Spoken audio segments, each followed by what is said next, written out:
where are we and where exactly is it going? Because we're disconnected from the fundamentals of a free economy without Fed manipulation. It was a Yes. good financial move to let the house go first. In today's environment, for most people, it'll be the last thing to go.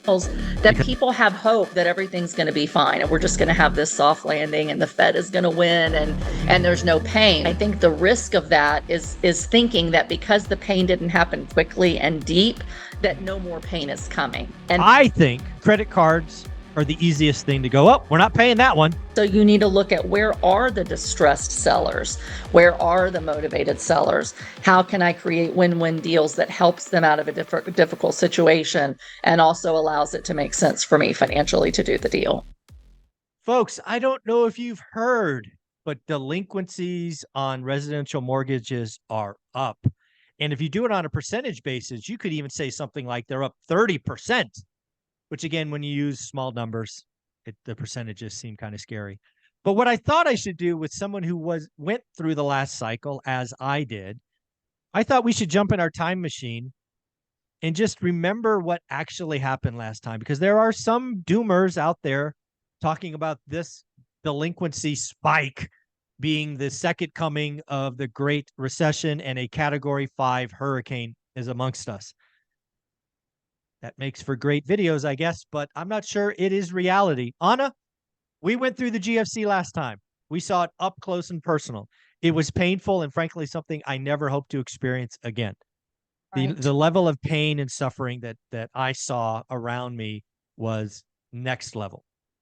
Right. And it was years in the making. And I think a lot of people talk about the crash as a moment.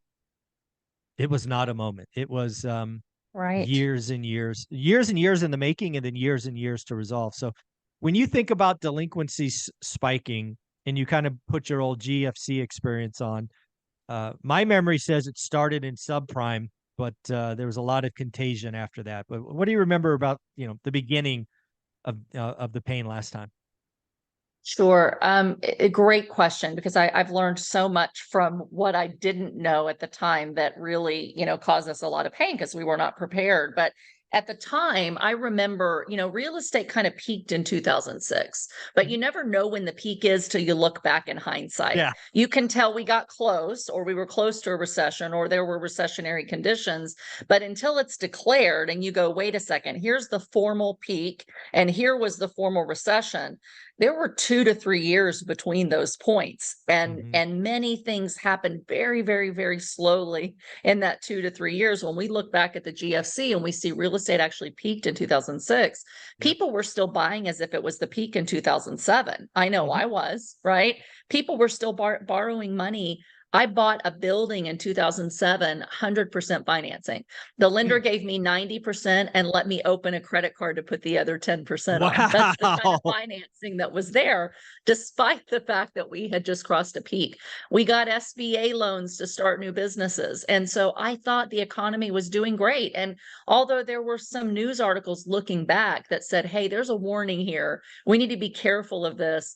Real estate's hitting a peak, values are unsustainable. Like there were warning signs, but people kind of ignored them because things kept floating along in the economy for a while.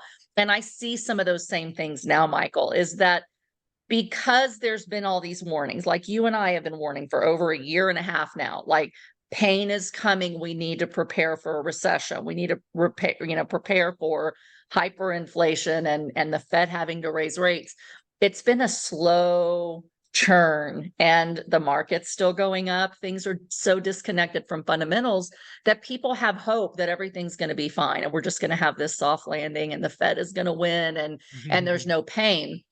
I think the risk of that is thinking that because the pain didn't happen quickly and deep, that no more pain is coming. And that's what happened in 2007 and early 2008, is that people just thought the economy's strong enough to weather some of these, problems. And all of a sudden, it seemed like suddenly the week that Bear Stearns and Washington Mutual and AIG went under was the first time, and this was early 2009, that I realized, whoa, we really have a problem. But if you go back and you put your hat on and look backwards, you see that the problem was 2.5 to 3 years in the making. So that is, I think, at a high level, what I would say about today. So when you look at these numbers, like where are delinquency, they're a little dot on the pivot of on the story, on the plot line that says, here's an indicator of something being a little more painful than it was yesterday. So we looked back last time we talked, and homeowner delinquencies were actually at historic lows. They weren't Right. really ticking up yet. But if you look at auto delinquencies and you look at credit card delinquencies, they're way up. If you look at corporate bankruptcies being declared, they're way up.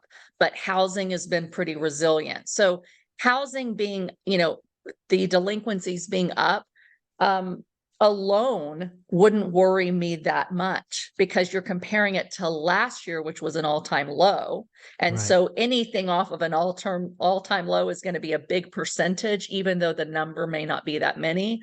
But when you add that there are starting to be some delinquencies in the greater pictures of personal delinquencies in loans and credit cards, which is where everybody else has their money, their Yeah. loans, and then corporate delinquencies, and then all these other coincident indicators and leading indicators that show us we are in recessionary territory on just about everything else. It's another point that says there's more pain ahead than what Yeah. most people are thinking. I agree 100%. And again, we've been trying to raise the yellow flag for at least a year. Um, Yes. I think commercial real estate is the most obvious. And actually, I had a conversation with Ken McElroy. You can find it on his Spotify podcast. And I'm like, Ken, dude, I can't believe that the commercial market repeated the same mistakes as residential, right? Bad assumptions, bridge debt, which were 2-year neg am last time in resi. The similarities were shocking, and he agreed with that. Yes. Um, but when we go back to residential, I think you brought up a very interesting point. Is it's a slow burn, right? Mm-hmm. It's not an event. And Yes. I certainly it would be inaccurate not to identify the lending standards today versus 2006, right? You just Right. highlighted you did a deal with 100% leverage. Those deals aren't getting done and haven't been getting Right. done, right? You couldn't do that today. So Right. the underwriting is very different. Neg am loans are frankly illegal now, and they were. Yes. I mean, so there are some sins that were committed last time that weren't committed this time. So net, Right. good thing. Yes. The other thing that I think is very interesting, and you just highlighted it, and I think a lot of people are missing it. Shelter is the third thing, and what is it? Maslow's hierarchy of needs, right? Water, food, shelter. And if you look at the shelter component, again, right or wrong, the effective interest rate along all mortgages is 3.6%. If you add in the 30+% that are own free and clear, the effective interest rate is, something in the twos when you blend Right. that all together, right? And so when I look at this, and I agree with you, I think the consumer is stretched. I don't think the consumer is nearly as strong as some of the data is. We get retail sales tomorrow, so I think we'll have a better view. Credit card Right. balances are over $1 trillion for the first time. Credit card delinquencies are spiking. Car delinquencies are Yes. spiking. So not a lot of good there. But when you're a Right. family and you're sitting at the kitchen table and you're like, what are we not going to pay? Because again, I got to remind folks, this is a memory I have. I think I was 10 or 11. I go into our kitchen. My mom is sitting at the table, and she's looking at envelopes of different colors. Because back in the 80s, when you were delinquent, you would get different colors. Like, I don't remember what they were. Like pink is the first time, yellow the next time, or whatever the colors were. I remember it as vivid today as 30 or 40 years ago. There are people making those decisions today. So when you think about it, I think credit cards are the easiest thing to go, oh, we're not paying that one. Then it's car loans, and then it's shelter. And again, assuming you're the predominant person out there and you didn't just buy in the last 7 seconds, your effective interest rate's in the threes. You got to live somewhere.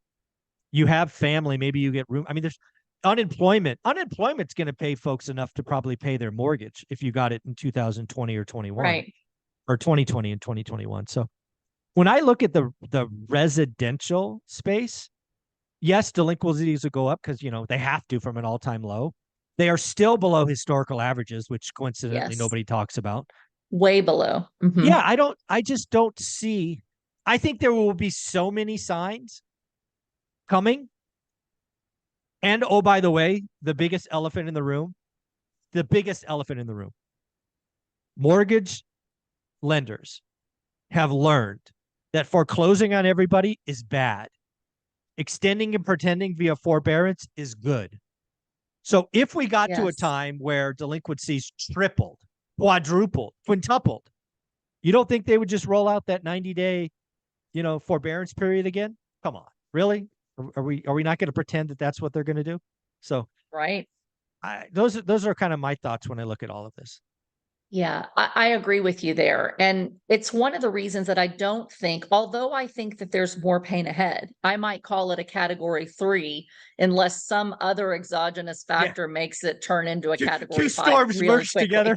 Which we've seen that can happen, That can multiple happen. things. I mean, war and pandemics and, all kinds of things can happen. OPEC cutting, supply Yeah. when just as prices are coming down. There's things that are very complicated that can push us off a cliff very quickly or turn that category 3 into a category 5. But when people are looking for a category 5 and hoping that home prices are going to plummet and you can scoop up properties dirt cheap, I don't see that piece happening the way that it did in 2008, because to your point, in 2008, you had all of these variable rate loans that were coming due, pushing everybody's home payment much, much higher. And you had overbuilding and hyper supply in many, many, many areas. And so when you add those two things together, you really had a peak that had to come down. Both there was too much supply, then people were foreclosing, they were losing their jobs, and there wasn't enough demand in lending. So we don't see the demand in lending because of rates going up and lenders cutting back their underwriting for only the best quality buyers, essentially. But the Fed killed supply. And so when you have 2.6 to 3.6% effective interest rates, and that's still below inflation, you're Mm-hmm. making money by keeping that mortgage and staying in your house, really, on an inflation adjusted basis. You And are. so nobody's going to sell that house unless they have to.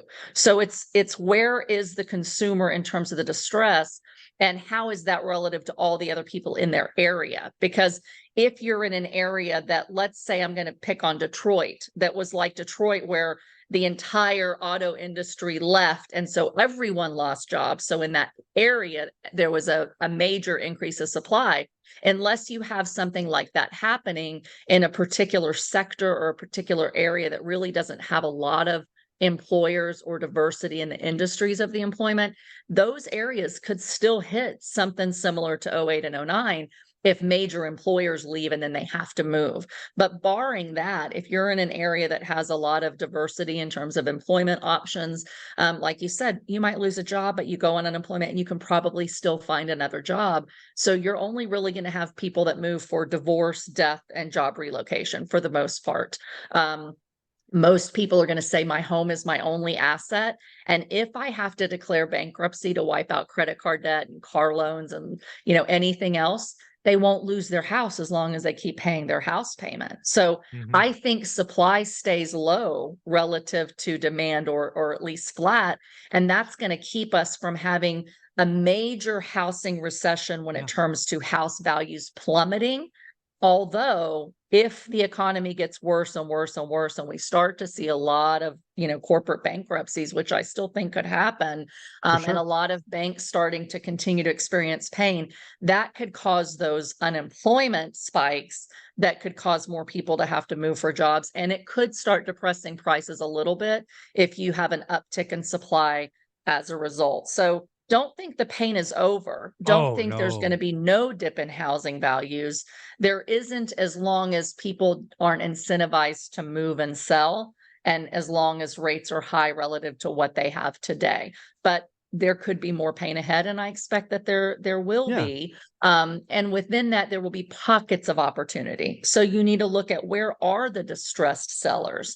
Where are the motivated sellers? How can I create win-win deals that helps them out of a difficult situation and also allows it to make sense for me financially to do the deal?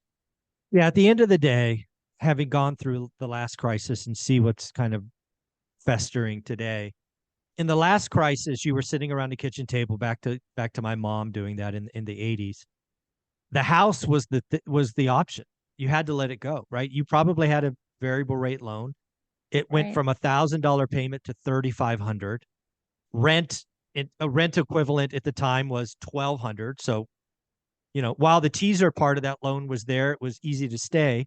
But at the end of the day, when your mortgage payment goes from 1,200 to 3,600 and rent's 1,500, you move. And oh, by the way, strategic default became a game, right? They defaulted. Dude, Anna, people don't remember this. The banks told you they couldn't work with you for 90 days. So people didn't Hmm. pay for 90 days. Right. Then, yeah, it's shocking, I know. And then people were in their homes for years not making payments. They were waiting to get kicked out. They didn't get kicked out for years. Right. So, yeah, and that was before forbearance and all these other loan workouts and all those other things. So even, there's pain coming. I called a recession starting in Q2 and was wrong. Q3 looks to be over 5%. So no recession starting in Q3. I just think the decisions are different. Looking at my mom as a 10-year or 11-year-old, she's like, in Yeah. 2009, 10, well, I guess we're not paying the mortgage because that's all our income. Right. Today, it's like, dude, we got to stay here. This is a stupid payment that's 30% below rent. So we got to live somewhere, and I'm not living with my mom, right? We're going to live here. But you know what? We're not going to pay our credit cards. Screw those people. We're not. We Right. can get a cheaper car. We didn't need to ball out during the recession. We'll go get a used Yeah. car, or we'll get a Right. scooter or something else. So And I just think, honestly, if somebody has a home and they can afford their home payment and they like where they live, I mean, I never advocate bankruptcy, but someone's not going to care if they have a short, hit to their credit, but they're just never going to have to move. And so then yeah, they don't care as much about their credit because they don't have to apply for another mortgage. So, I could see a lot of people declaring bankruptcy, wiping out this debt, but staying in their home, versus last time letting the home go because it was their oh, biggest it was the thing, and they liability were last time. upside down in values. And now, Oh, they're not upside down in values, yeah, at they least were at this upside point. down in values and in rent versus own. That's what a lot of people are like. Hey, it Right. makes no sense to own today. But dude, there are people that bought 2 years ago. It makes perfect sense to own. Right? You guys are twisted Yes. on your timing, and Right. And that's it what is I. hard. It's Yeah. hard to read the signs because, Michael, they're so disconnected from the fundamentals. So even when you look at real estate cycles and you go, here's a peak, and then you come down, and then you have recession and you bounce back up, those peaks are normally accompanied by hypersupply. And we don't have hypersupply. In most markets, we're The undersupplied. the Fed Um, broke housing, Anna. I don't know if you've heard that. Absolutely. So we're in a housing recession in terms of transactions, but we're not in terms of values. And I was reading something today where, a big economist says we're actually in recovery now, heading back toward peak once the I, Fed I corrects, instead of I read we're that. in recession. So, employment is still high. GDP is still high in certain sectors. But if you look at all the coincident indicators, I keep going back to that the NBER looks at to date recessions, all of them except employment are recessionary. So they've all fallen, whether we declare a recession or not. How can you have deep recessionary conditions and also high GDP at the same time and low unemployment? Because we're disconnected from reality Yeah. because of COVID, and then the stimulus afterwards made a really painful economy feel like we didn't have pain anymore and stimulated people's spending. So it's Hmm. really hard to figure out, where are we and where exactly is it going, because we're disconnected from the fundamentals of a free economy without Fed manipulation. I And so, I think there's more pain coming, to your point, but I think homeowners stay put. And I think that that's yeah. going to keep us from having a tsunami of values crashing, at least in general across America. Although you will have pockets of pain, Mhm. I think for some areas that were oversupplied, like with spec homes and build to rent by these big funds, if they built homes all in that area and they suddenly have to sell for a discount, that could cause values in those areas to really come down and have some big opportunity for investors. But I just don't see massive pain to the consumer that causes them to, give up their house or go into, There's foreclosure on the just home when it's their yeah, biggest asset and safety net. yeah, there's just unlike last time, and I think this is a lot of what the doomers are missing. The last time the housing was the first to go, it made economic sense. It was a Yes. good financial move to let the house go first. In today's environment, for most people, it'll be the last thing to go because it is a Yes, bad financial move. And I think that is I agree. remarkably different. Anna, where can people find you? Great. You can find me here on the show, and you can find me on social media at Anna Kelly, REI Mom, and my website at reimom.com. Thank you so much.